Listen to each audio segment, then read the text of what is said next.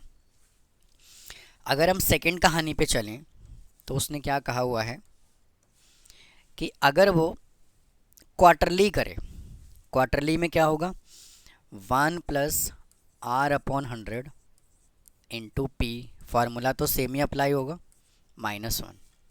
तो अगर हम इसके सेकंड केस की बात करें तो रेट ऑफ इंटरेस्ट कितना है 7.5% है, तो 1 + 7.5/100 इंटू पी कितना आएगा, क्वार्टरली बोला हुआ है तो 4 से मल्टीप्लाई करेंगे इंटू 4 -1, तो 1 प्लस इन सभी को जब आप कैलकुलेट करोगे ना तो कितना आएगा, इतना आएगा 1.018 ठीक है, रेज टू पावर 4 -1। भाई ये गलत हो गया, इसको जब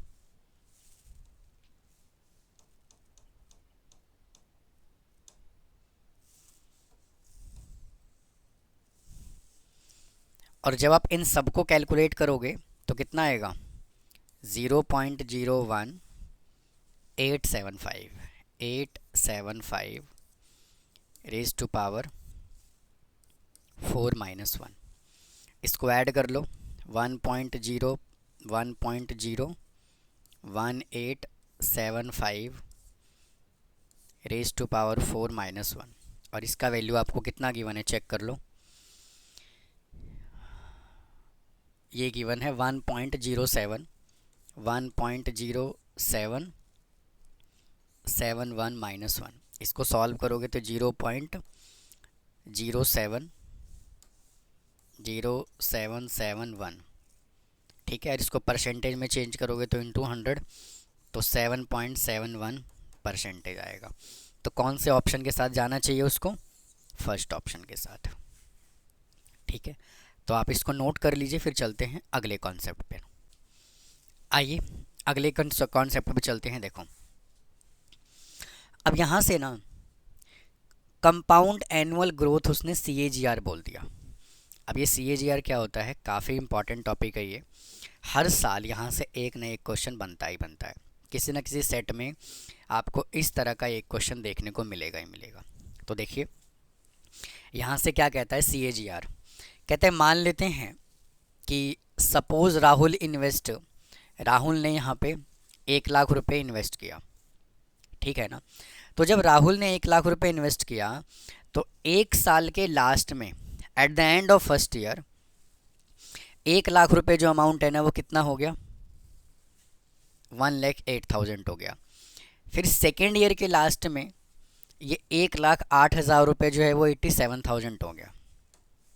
भाई कितना हो गया, 87,000 हो गया। फिर थर्ड ईयर के लास्ट में 87,000 जो है वो कितना हो गया, 95,000 हो गया। फिर फोर्थ ईयर के लास्ट में इतना हो गया, और eight the end of 5 year जो है वो कितना हो गया, 1,17,000। तो यहाँ पे तो क्या हुआ, इंक्रीज हुआ, यहाँ डिक्रीज हुआ, फिर से इंक्रीज हुआ, फिर से इंक्रीज हुआ, फिर से इंक्रीज हुआ, ठीक है ना। तो कहने का मतलब ये है कि हमें क्या निकालना है, compound annual growth return rate, यानी कि हमें जो एवरेजली रिटर्न मिला वो किस रेट से मिला, ठीक है ना। तो अब देखिए आगे यहाँ से कुछ कॉन्सेप्ट दिया हुआ है क्या, हाँ ठीक है ना। तो यहाँ से क्या करना है, हमें इसका एवरेज निकालने के लिए इसको ऐड नहीं करना। क्या करोगे, पहले फॉर्मूले पे चलते हैं। देखो कहता है कि Rahul wants to know study growth rate of investment on the average what annual rate of return he is getting on investment. जो उसने मनी को इन्वेस्ट किया था उसको किस रेट से एनुअली इंटरेस्ट मिला, किस रेट से उसको रिटर्न मिला, मतलब कि वो क्या जानना चाहता है, एवरेज जानना चाहता है। तो क्या कहता है, इसी को हम क्या कहते हैं, annual growth is called compound annual growth rate CAGR, ठीक है ना। तो क्या कहता है यहाँ से, CAGR is a measure of the average yearly growth of the investment over a certain period when return या profit invested at the end of the each year. समझ में आई बात। तो देखो कहने का मतलब यहाँ से क्या है कि हर साल हमें अलग अलग ना निकाल करके हमें एक एवरेज बता दिया जाए, मतलब कि एक यूनिक फार्मूला बता दिया जाए, उससे हम CAGR कैलकुलेट कर सकते हैं, एवरेजली कैलकुलेट कर सकते हैं कि हमें हर साल का एवरेज कितना रिटर्न मिला।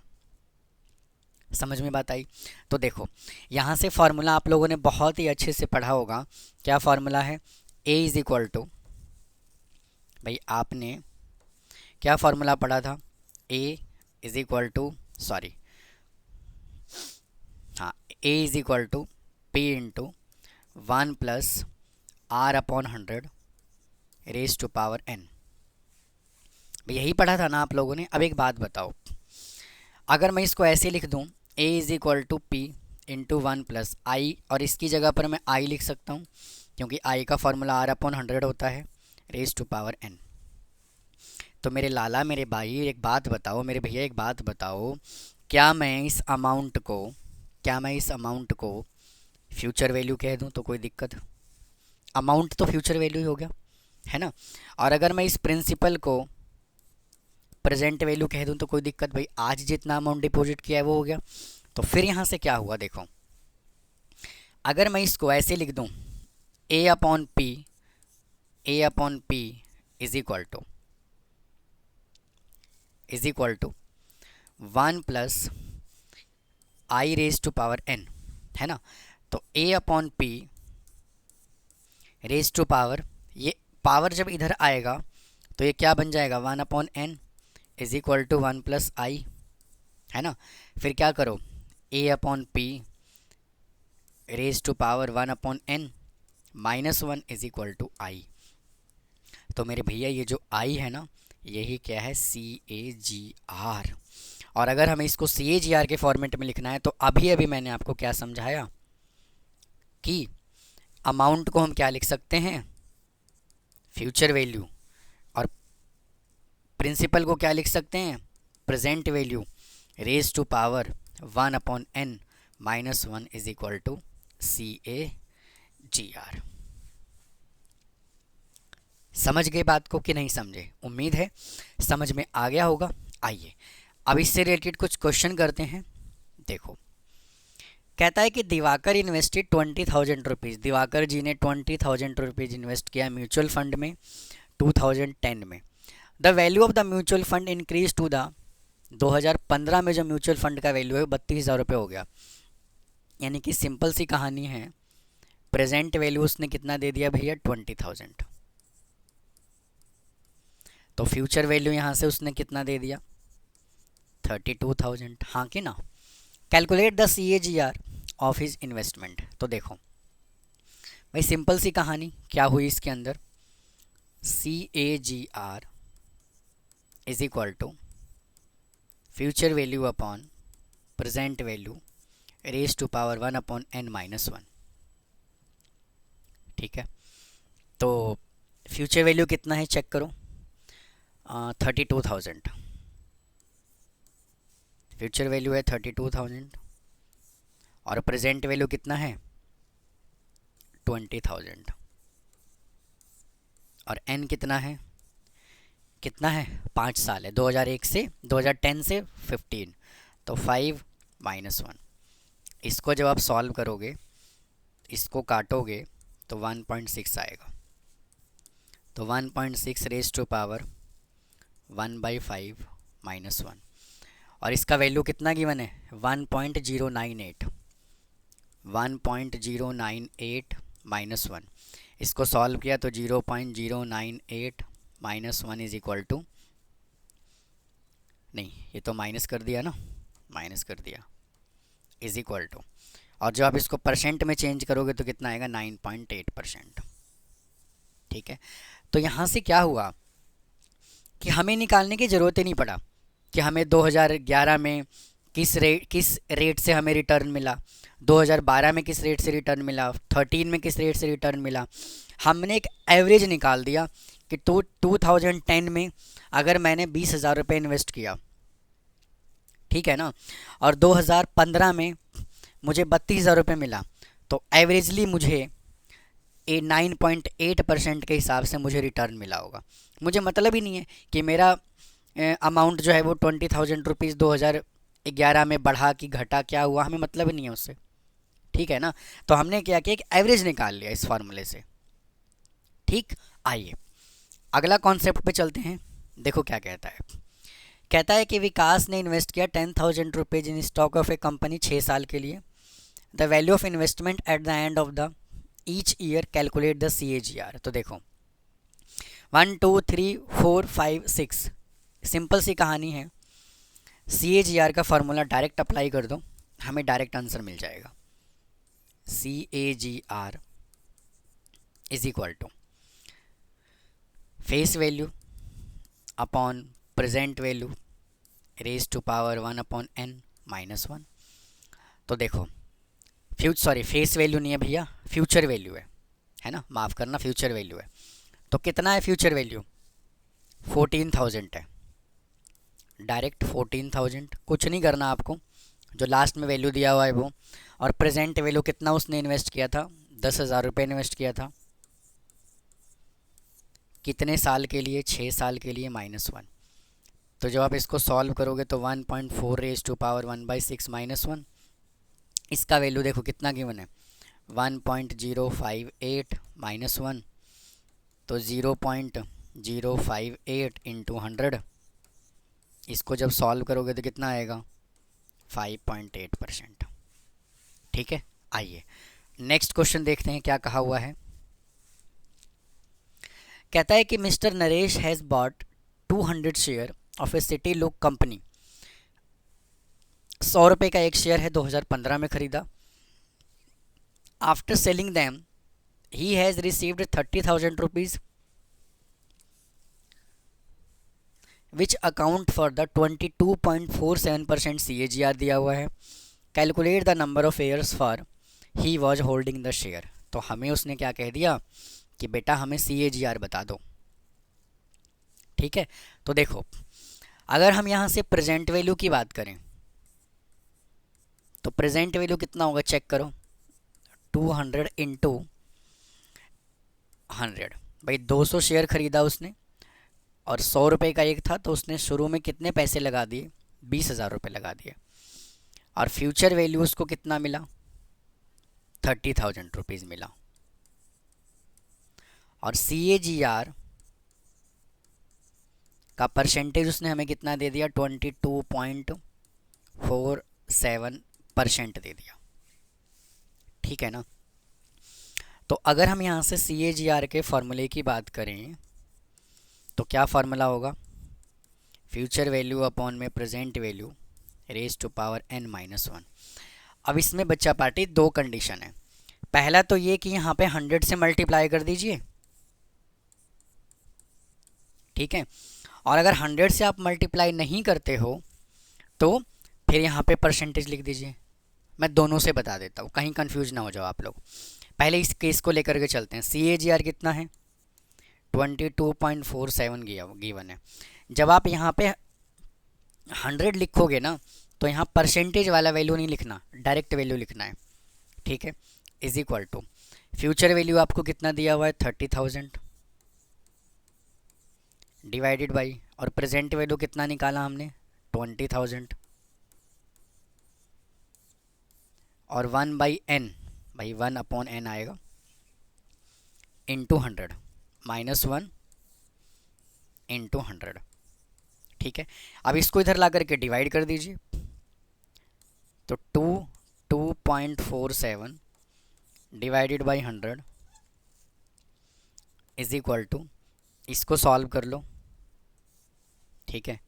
तो कितना आ जाएगा, 3/2 रेज टू पावर 1/n-1। एक तो तरीका ये है कि मेथड ये है कि आप इसको ऐसे कर लो, ठीक है। अब एक मेथड और क्या है, इसके बाद में बात करूँगा, 2 मिनट रुक जाइए बस। देखो एक तो ये है कि 22.47% यहाँ लिखो, 47% यहाँ लिखो, इज इक्वल टू, और ये वैल्यू तो सेम आएगा, 3/2 raise to power 1/n, 3/2 raise to power 1/n-1। ठीक है, तो 22.47 परसेंटेज को हटा दो, 100 लगा दो, is equal to 3/2 raise to power n-1। तो दोनों ही केस में मतलब जो है मीनिंग निकल के जो आता है ना वो सेम आता है, तो कोई ऐसी घबराने वाली बात नहीं है। तो जब आप इसको सिंपलीफाई करोगे तो कितना होगा चेक करो, 0.2247 is equal to 3/2 raise to power n-1। अब इसको इधर लाके प्लस कर दो, तो 1.2247 is equal to 3/2 raise to power n। 1.2247 is equal to 1.5 raise to power 1/n। भाई 1 वापस से मैं लिखना भूल गया, यहाँ 1/, यहाँ 1/। अब यहाँ से क्या करो, हमें n निकालना है, तो टेकिंग लॉग बोथ साइड कर देते हैं। तो log 1.2247 is equal to log 1.5 raise to power 1/n। तो log 1.2247 is equal to 1/n into log 1.5। तो यहाँ से n इज इक्वल टू क्या आ जाएगा, लॉग 1.5 डिवाइडेड बाई लॉग 1.2247। तो यहाँ से क्या करो, लॉग 1.5 की वैल्यू चेक कर लो। तो लॉग टेबल से जब 1.5 की वैल्यू चेक करोगे तो क्या आएगा, 0.1761 डिवाइडेड बाई, और इसका वैल्यू जब चेक करोगे तो क्या आएगा, 0.0882। ठीक है, और जब आप इसको डिवाइड करोगे तो n इज इक्वल टू कितना आएगा, n इज इक्वल टू आएगा 1.996, जो किसके इक्वल होगा, 2 ईयर्स के इक्वल होगा। ठीक है, तो आप इसको भी नोट कीजिए। फिर चलते हैं अगले क्वेश्चन पर। आइए नेक्स्ट कॉन्सेप्ट देखते हैं क्या कहा हुआ है।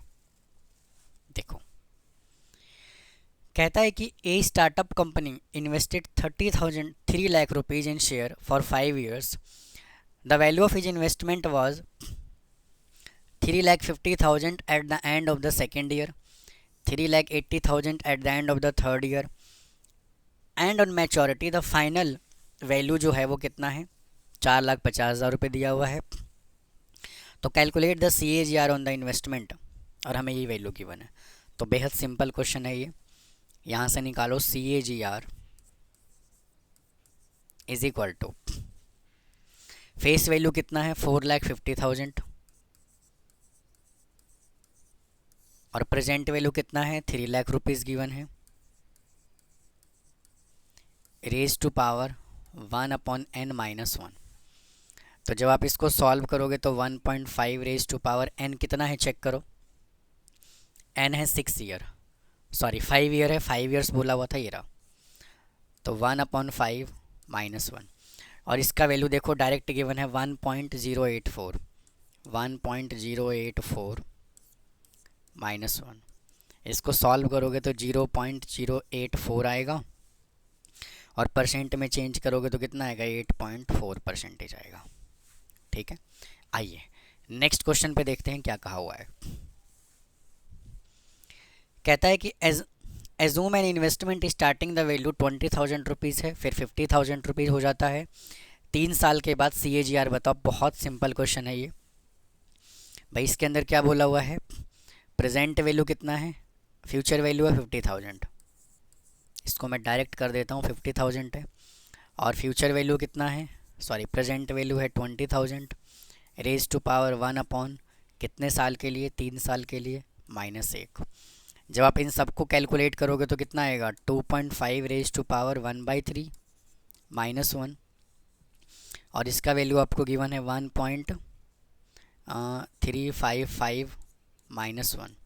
तो 355 और इंटू परसेंट में चेंज करोगे 100 तो कितना आ जाएगा 35.5%। ठीक है, ये लो जी, इसको नोट करिए। चलते हैं अगले क्वेश्चन पे। आओ देखो स्टूडेंट, अब यहाँ से जो है ना अगला टॉपिक स्टार्ट हो गया, डेप्रिसिएशन। डेप्रिसिएशन के बारे में आप लोग बहुत अच्छे से जानते होंगे। डेप्रिसिएशन आपने 11th क्लास में ही पढ़ा होगा। तो डेप्रिसिएशन का मतलब क्या होता है कि जैसे मान लीजिए कि आपने कोई मशीन ख़रीदा, कोई फर्नीचर ख़रीदा, है ना, परचेज़ किया, तो उसमें क्या होता है कि जब हम उसको रफ़ एंड टफ़ यानी कि जब हम उसको यूज़ करते रहते हैं, करते जाते हैं, तो क्या होता है उसका वैल्यू धीरे धीरे क्या होता है कम होता चला जाता है। ठीक है, तो जितना वैल्यू कम हुआ उसी को हमने क्या कहा, डेप्रिसिएशन कहा। जैसे मान लीजिए कि एक मशीन हमने ख़रीदा 20,000 रुपीज़ का, ठीक है, और 1 साल के बाद उसका वैल्यू जो है वो कितना घट के रह गया 15,000 रुपये। तो कहने का मतलब ये है कि आफ्टर 1 ईयर, 1 साल में कितना वैल्यू कम हुआ 5,000 रुपीज़। तो इसी को हमने क्या कहा, डेप्रिसिएशन कहा। ठीक है, तो कहता है depreciation is defined as the reduction of the original cost of the fix assets such as building, furniture, machinery, vehicle etcetera.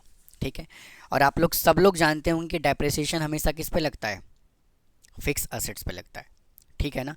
फिर कहता है over a period of time due to wear and tear, मतलब use करने के बाद। Original cost is total price at which the assets was purchase, और original cost क्या होता है, जिस प्राइस पे आपने क्या किया हो, असेट्स को परचेज किया हो, उसको कहा जाता है ओरिजिनल प्राइस। तो यहाँ से क्या कहा जाता है, useful life, the time period in which assets is expected to be the functional and fit for the purpose is called useful life. अगर हम यहाँ से यूज़फुल लाइफ के डेफिनेशन की बात करें तो अगर मान लीजिए एक मशीन हमने ख़रीदा और हम ये मान के चलते हैं कि वो जो मशीन है ना वो 10 ईयर्स चलने वाला है, तो उसका टोटल यूज़फुल लाइफ कितना हो गया 5 ईयर्स हो गया। ठीक है, नेक्स्ट कॉन्सेप्ट क्या है, स्क्रैप वैल्यू, और साल्वेज वैल्यू क्या होता है, और डेप्रिसिएटेड वैल्यू क्या होता है। इन सब का मतलब जो है वो क्या है, सेम है। The value of the depreciable assets eight the end of its useful life. Scrap value का मतलब क्या होता है कि जैसे मान लीजिए कि अगर किसी मशीन को हमने 20,000 रुपये में ख़रीदा, ठीक है ना, ठीक है, और उसको हमने 5 ईयर्स तक यूज़ किया, ठीक है ना, मैं इस एग्जांपल की बात नहीं कर रहा हूँ, हमने क्या किया, इसको 5 ईयर्स तक यूज़ किया। 5 ईयर्स तक यूज़ करने के बाद इसकी मशीनरी जो है वो ये क्या हो गया, ऑब्सोलेट हो गया, अब ये हमारे किसी काम का नहीं है, ठीक है। तो इसको हमने क्या किया, इसको कबाड़ी में हमने कितने का बेचा, 2,000 रुपये का बेच दिया, तो उसी को हमने क्या कहा, स्क्रैप वैल्यू कहा, ठीक है। अगला है बुक वैल्यू। क्या कहा हुआ है कि book value of an assets given date is the original value of the assets minus the accumulated depreciation of at the date. अब ये बुक वैल्यू का मतलब क्या है कि book value of assets at given date, the original value को हमने क्या किया, डेप्रिसिएशन उसमें से माइनस कर दिया, तो कितना हुआ, बुक वैल्यू हो गया। जैसे फॉर एग्जांपल अगर मान लीजिए कि कोई एसेट्स अभी करंट में 20,000 रुपीज़ का है, 1 साल के बाद हमने डेप्रिसिएशन 5,000 रुपये लगा दिया, ठीक है, तो 1 साल के बाद उसका जो बुक वैल्यू है वो कितना होगा, 15,000 रुपीज़ होगा। ठीक, समझ में आ गई बात। आइए अब देखते हैं क्वेश्चन यहाँ से क्या कहता है। देखो अब जो है ना, डेप्रिसिएशन को कैलकुलेट करने के अलग अलग मेथड है। फर्स्ट मेथड है लीनियर मेथड और स्ट्रेट लाइन मेथड, सेकंड है रिड्यूसिंग बैलेंस मेथड या फिर इसको बोलते हैं रिटर्न डाउन वैल्यू मेथड, अगला है सम ऑफ ईयर्स डिजिट मेथड और यूनिट ऑफ प्रोडक्शन मेथड। तो अपने सिलेबस में जो है वो क्या है, लीनियर और स्ट्रेट लाइन मेथड ही है, रिटर्न डाउन वैल्यू मेथड नहीं है, ना सम ऑफ ईयर डिजिट मेथड है, ना यूनिट ऑफ प्रोडक्शन मेथड है, नहीं है ये सब, ठीक है ना। तो देखो इसका फार्मूला क्या होता है, अगर हम डेप्रिसिएशन की बात करें तो फार्मूला क्या होता है, original cost of assets minus scrap value divided by useful life of assets, ये होता है डेप्रिसिएशन कैलकुलेट करने का फार्मूला। सी का मतलब कॉस्ट हो गया, एस का मतलब स्क्रैप वैल्यू और एन का मतलब यूजफुल ऑफ लाइफ, कितने साल तक हमने यूज़ किया है उसको, ठीक है। या फिर अगर हम इसका परसेंटेज निकालना है, डेप्रिसिएशन रेट अगर हमें निकालना है, तो क्या फार्मूला बनेगा, एनुअल डेप्रिसिएशन कितना लगा, टोटल डेप्रिसिएशन कितना लगा इनटू 100, ठीक है ना। या फिर डेप्रिसिएशन रेट कितना हो गया, D upon C minus S divided by 100। Student यहाँ पे कॉस्ट माइनस स्क्रैप वैल्यू आएगा, यहाँ पे कुछ गलत है इस वाले पोर्शन में, ठीक है, ये वाला ठीक है, D upon C minus S into 100, ठीक है। अच्छा, बुक वैल्यू ऑफ असेट्स अगर हमें निकालना हो at the end of year, तो क्या होगा, C minus D, cost minus depreciation into time, ठीक है। कोई दिक्कत यहाँ तक है तो बताओ। आओ अब क्वेश्चन पे चलते हैं। देखो क्वेश्चन यहाँ से क्या कहता है, कहता है कि अ मशीन कॉस्टिंग 50,000 रुपीज़, यानी कि सी उसने कितना दे दिया, 50,000।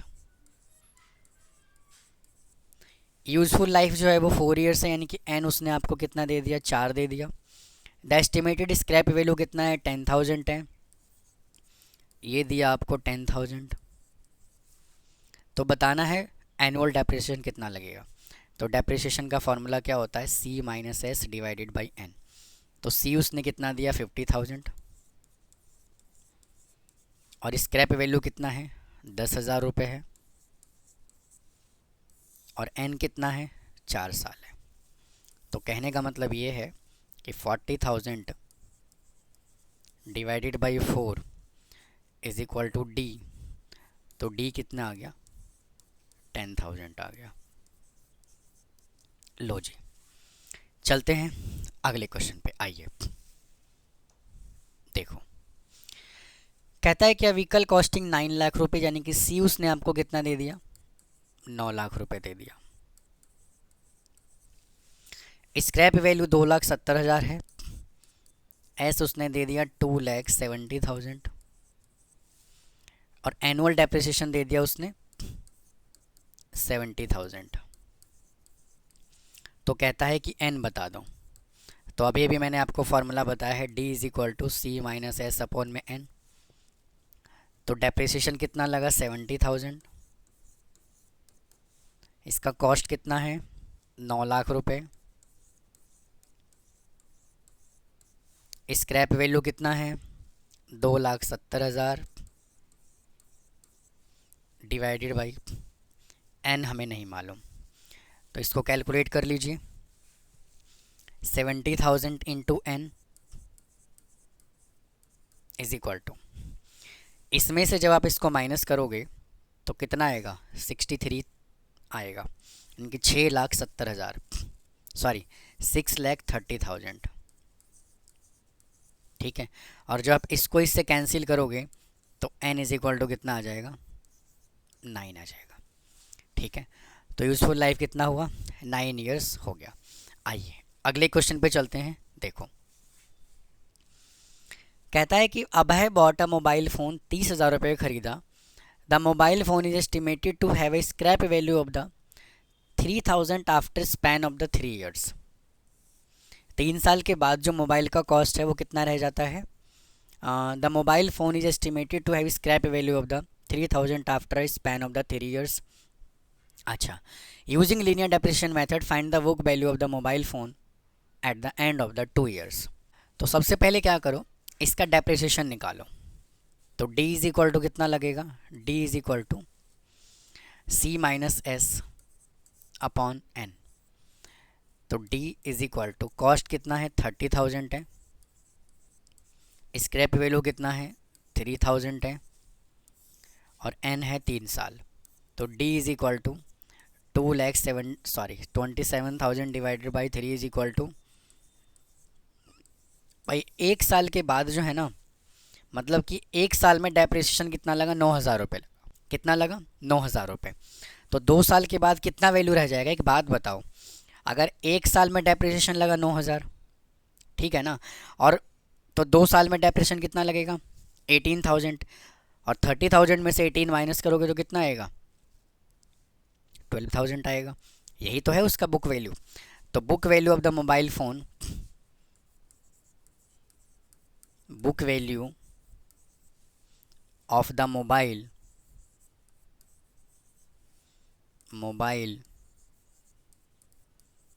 After 2 years is equal to, ठीक है, या at the end of the 2 years. तो टोटल कॉस्ट है 30,000 माइनस 2 इंटू डेप्रिसिएशन लगा 1 साल का 9,000, तो 2 साल का 18,000, तो 2 साल के बाद जो अमाउंट है वो कितना बचेगा 12,000 रुपये का फ़ोन उसका रह जाएगा। तो आप इसको भी नोट करें, फिर चलते हैं अगले क्वेश्चन पर। आइए अगले क्वेश्चन पे चलते हैं। देखो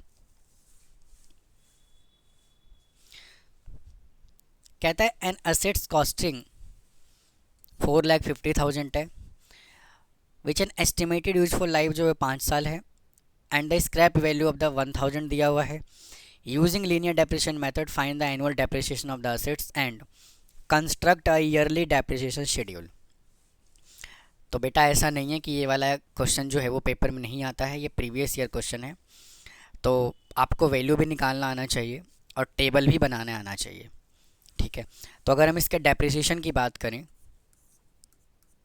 तो देखो 4,50,000 रुपीज़ इसका कॉस्ट है, माइनस, और स्क्रैप वैल्यू है 1,00,000 रुपये, और टाइम जो है वो कितना है 5 ईयर्स है, ठीक है। तो यहाँ से कितना आ जाएगा 3,50,000 डिवाइडेड बाई 5, तो कितना आ जाएगा यहाँ से 70,000। तो एनुअल डेप्रिसिएशन तो हमने निकाल दिया, ठीक है। अब हमें क्या करना है, इसका डेप्रिसिएशन का शेड्यूल बनाना है। तो सबसे पहले यहाँ क्या करो, ईयर लिखो, ठीक है। Book value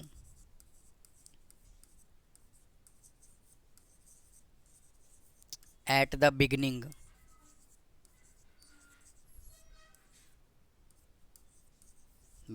of the year,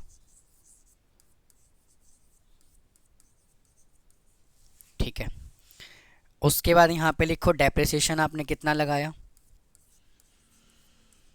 ठीक है। और फिर यहाँ पे लिखो book value at the at the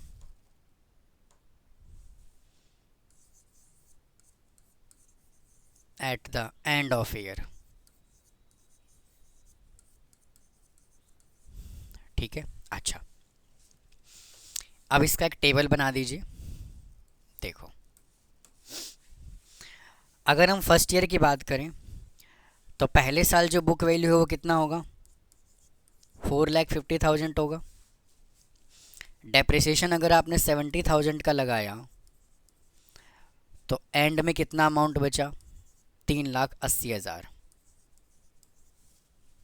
ठीक है ना। अच्छा, अगर हम सेकेंड ईयर की बात करें तो स्टार्टिंग में जो बुक वैल्यू है वो कितना होगा, 3,80,000 होगा। फिर से अगर डेप्रिसिएशन आपने 70,000 रुपीज़ का लगाया तो इसके बाद में जो कितना बचा, 3,10,000 रुपये बचा, अगर 70,000 का डेप्रिसिएशन लगाया तो। अच्छा, अब थर्ड ईयर, अगर 3 इयर्स स्टार्टिंग में 3,10,000 रुपये हुआ, ठीक है, और 70,000 रुपीज़ का अगर आपने डेप्रिसिएशन लगाया, अगर 70,000 रुपीज़ का डेप्रिसिएशन लगाया तो 3,10,000 में से अगर 70 माइनस करोगे तो कितना आएगा, 2,40,000। अब फिर से फोर्थ ईयर की बात करें तो 2,40,000 तो ये बन गया। फिर से 70,000 रुपीज़ का अगर डेप्रिसिएशन लगाया तो ये कितना बचा, 1,70,000।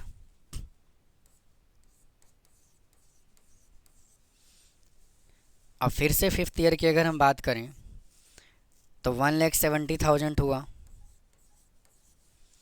फिर से अगर 70,000 रुपीज़ का डेप्रिसिएशन लगाया, ठीक है, तो लास्ट में कितना बचा, 1,00,000 रुपये का ये बचा, ठीक है। तो यही टेबल उसने बनाने के लिए बोला हुआ था। तो ये था student return, growth and depreciation का वन शॉट कंप्लीट वीडियो। एक ही वीडियो को देख करके अगर आप चले जाओगे तो बहुत सारे क्वेश्चंस आप यहाँ से सॉल्व कर सकते हो। ईच एंड एवरी टाइप के क्वेश्चंस करवा दिया, उसके बाद सभी के सभी थ्योरी करवा दी, और सभी के सभी हमने इस वीडियो में फार्मूला भी डिस्कस कर लिया, और बहुत सारे क्वेश्चंस भी हमने कर लिए, ठीक है। मतलब एक एक टाइप के 2-2, 3-3 क्वेश्चन हमने कर लिया, अगर हम इस क्वेश्चन की बात इसको छोड़ दें तो, ठीक है। तो उम्मीद है आपको ये कॉन्सेप्ट, ये वीडियो समझ में आया होगा। अगर फिर भी कोई डाउट रह जाता है तो कमेंट बॉक्स में कमेंट कीजिए, चैनल को सब्सक्राइब कीजिए, वीडियो को लाइक कीजिए। मिलता हूँ फिर किसी और टॉपिक के साथ, किसी और चैप्टर के वन शॉट के साथ। तब तक के लिए थैंक यू, नमस्कार।